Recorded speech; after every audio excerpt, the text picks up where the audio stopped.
Welcome back to DK commentary. நான் உங்கள் தனாஸ்குமார். புதுசாக நான் உங்களை என்டர்டெயின்மெண்ட் பண்ணலாம் அப்படின்னு நான் முடிவு பண்ணியிருக்கேன். சரி, இன்னைக்கு என்ன பார்க்க போகிறோம்னா, லோகேஷ் கனகராஜோட வெறித்தனமான ஃபேனை தான் நம்ம இன்டர்வியூ பண்ண போகிறோம். அது வேறு யாரும் இல்லை, நான் தான். வீடியோக்குள்ளே போகிறதுக்கு முன்னாடி என்னோட சேனல் நீங்கள் சப்ஸ்கிரைப் பண்ணாமல் இருந்தீங்கன்னா சப்ஸ்கிரைப் பண்ணிடுங்க. என்னோட இன்ஸ்டா ஐடி ஃபாலோ பண்ணாமல் இருந்தீங்கன்னா ஃபாலோ பண்ணிங்க. டிஸ்கிரிப்ஷன் லிங்க் வந்திருக்கேன், மறக்காமல் ஃபாலோ பண்ணிக்கோங்க. வாங்க வீடியோக்குள்ளே போகலாம்.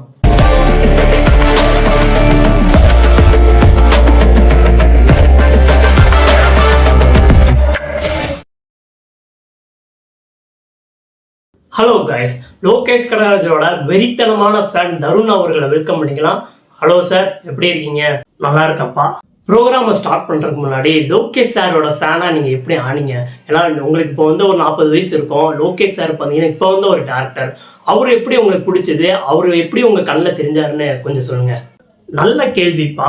எனக்கு அப்போ வந்து சங்கர் மணிரத்னம் எனக்கு ரொம்ப பிடிக்கும். ஆனால் இப்போ பார்க்கும்போது எனக்கு லோகேஷ் கனகராஜ் வந்து எடுக்கிற படம் எல்லாமே எனக்கு ரொம்பவும் பிடிச்சிருச்சு. அதனால தான் எனக்கு ரொம்பவும் அவரோட வெறித்தனமான ஃபேனாக நான் மாறிட்டேன். அவரோட படத்தில் அவர் கேரக்டரை வந்து எவாலுவேட் பண்ணுறது எனக்கு ரொம்ப ரொம்ப பிடிச்சிருக்கு, ரொம்ப சூப்பராக இருக்குது. ஓகே சார், ப்ரோக்ராமை ஸ்டார்ட் பண்ணலாம். நீங்கள் எந்த படத்தில் இருந்து லோகேஷ் சாரோட வெறித்தனமான ஃபேனாக நீங்கன்னு கொஞ்சம் சொல்லுங்கள்.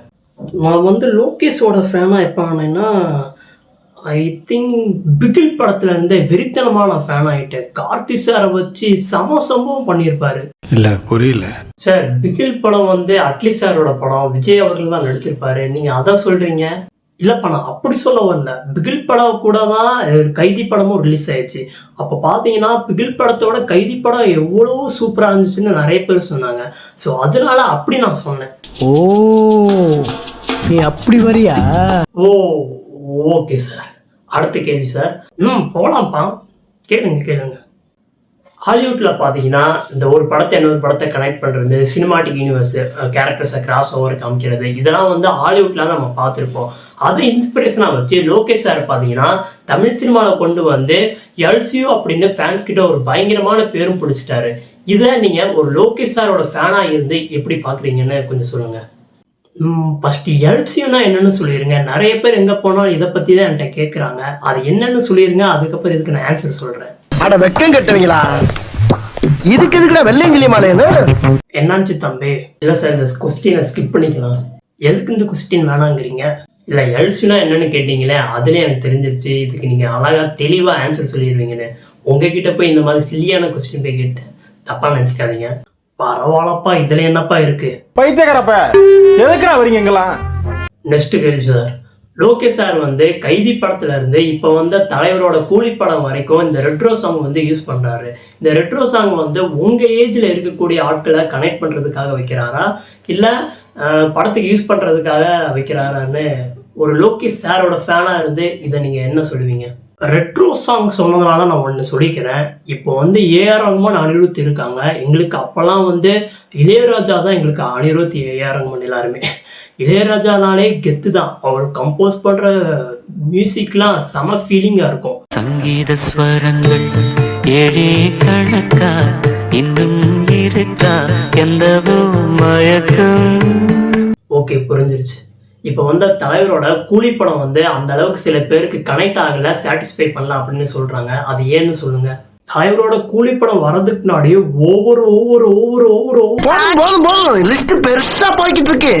எக்ஸ்பெக்டேஷன். இந்த படம் வந்து டைம் டிராவல் படமா இருக்கும், சயின்ஸ் ஃபிக்ஷன் படமா இருக்கும், எல்சியூல கண்டிப்பா வரும் அப்படின்னு நம்மளே ஒரு தியரி ரெடி பண்ணிட்டோம். ஆனா படத்துல வேற ஒரு ஸ்டோரியில இருந்தது, வேற ஒரு ரகத்துல இருந்தது.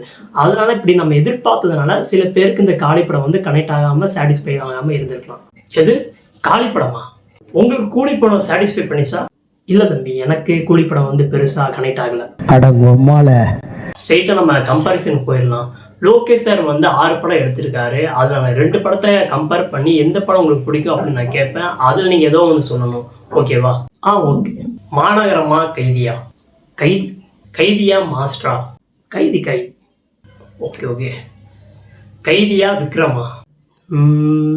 Tough question. 2 படத்துலையும் ஆக்ஷன் சீக்வன்ஸ்லாம் சூப்பராக இருக்கும், செம ஸ்க்ரீன் பிளே இருக்கும். கைதி படத்தில் நைட் சீன்லாம் வேற லெவலில் பண்ணியிருப்பாங்க. முன்னாடி உன்னை செருப்பால் அடிச்ச கதையெல்லாம் நான் கேட்கல. அன்னைக்கு மதியம் 1 மணிக்கு மாமா பக்கம் ஆஸ்பத்திரிக்கு வந்தியா? அப்போ உன் காலில் என்ன ஓதினார் அதை மட்டும் சொல்ல. ஆன்சர் சொல்ல முடியல, இருந்தாலும் கைதி படம் தான். கைதியா லியோவா? கைதியா இல்லை இப்போ வந்த கூலியா? ஓகே சார், இதிலே தெரியுது லோகேஷ் கனகராஜ் எடுத்த படத்திலே உங்களுக்கு பிடிச்ச படம்னா கைதி தான். யார் சொன்னா? எனக்கு லியோ படம் தான் பிடிக்கும்.